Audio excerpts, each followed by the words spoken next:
জহির, সাঙ্গু এবং মাতামুহুরী নদীর পানি বেড়েছে এবং সেখানে পাহাড় ধসের একটা আশঙ্কা দেখা দিয়েছে।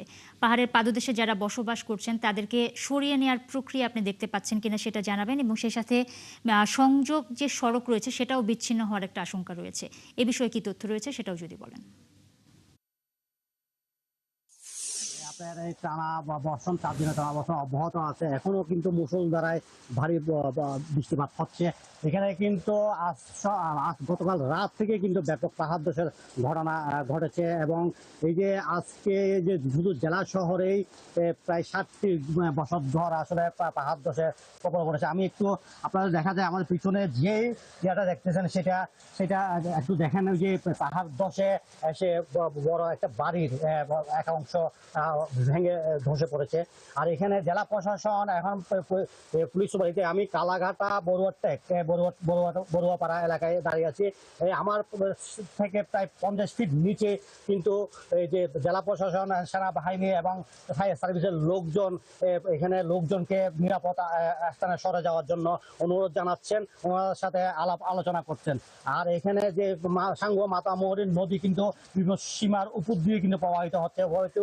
প্রবাহিত হওয়ার কারণে কিন্তু এখানে যে বান্দরবান শহর সহ 7 উপজেলা যে নিম্ন অঞ্চল রয়েছে প্লাবিত হয়েছে। বান্দরবান শহরের প্রায় 5টি স্থানে কাশেমপাড়া, শেরে বাংলা নগর এবং আর্মিপাড়া এবং ব্রিগেড এলাকা এবং হাফেজগুনা এলাকায় পানির নিচে, ভারী জলে পানির নিচে চলে গিয়ে প্রায় 5,000 মতো মানুষ এখন পানিবন্দী রয়েছে। এখানে শহরের যে আশ্রয় কেন্দ্রগুলো রয়েছে, আশ্রয় কেন্দ্রগুলোতে প্রায় 1200 থেকে প্রায় 1400 মতো মানুষ উপস্থিত রয়েছে বলে জেলা প্রশাসন আমাদেরকে জানিয়েছেন। আর জেলা প্রশাসন থেকে যেটা বলা হয়েছে, মানুষকে নিরাপত্তা দেওয়া এবং এদের এই যে বন্য কবলিত মানুষগুলোর যে খাদ্য এবং নিরাপত্তার কারণে এখানে কিন্তু স্থানীয় প্রশাসন কাজ করছে, ওদেরকে খাদ্য সরবরাহ করতেছে। তবে এই যে কিছু কিছু আশ্রয় কেন্দ্রে কিন্তু ওই যে বাথরুম এবং পয় নিষ্কাশনের কোনো ব্যবস্থা না থাকার কারণে এখানে যে নারী এবং শিশুরা রয়েছে তাদের সবচেয়ে ভোগান্তির মধ্যে পড়তে হচ্ছে।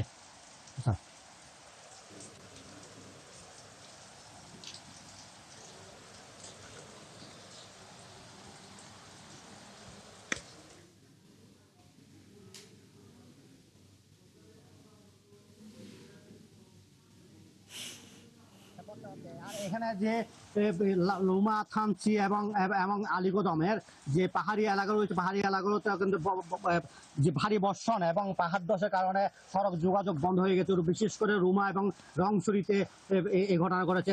রুমার প্রায় বগালেক এবং গিয়াগরং সড়কের যে পেঁপে বাগান এলাকা রয়েছে, পেঁপে বাগান এলাকায় 300 ফুটের মতো পাহাড় ধসে এবং সড়ক দেবে গিয়ে ধসে গিয়ে ওইখানে কিন্তু প্রচুর পরিমাণ পর্যটক আটকা পড়েছে। ওইখানে যে স্থানীয় বাসিন্দারা রয়েছে, স্থানীয় বাসিন্দারা কিন্তু এখানে যে জেলা শহরের সাথে এবং উপজেলা শহরের সাথে কোনো প্রকার যোগাযোগ করছে না। এখানে বিদ্যুৎ এবং এবং নেটওয়ার্ক না থাকার কারণে তারা আরো ভোগান্তির মধ্যে পড়েছে। যে পর্যটকরা রয়েছে তারা কিন্তু এই যে ওইখানে আটকা পড়া আছে।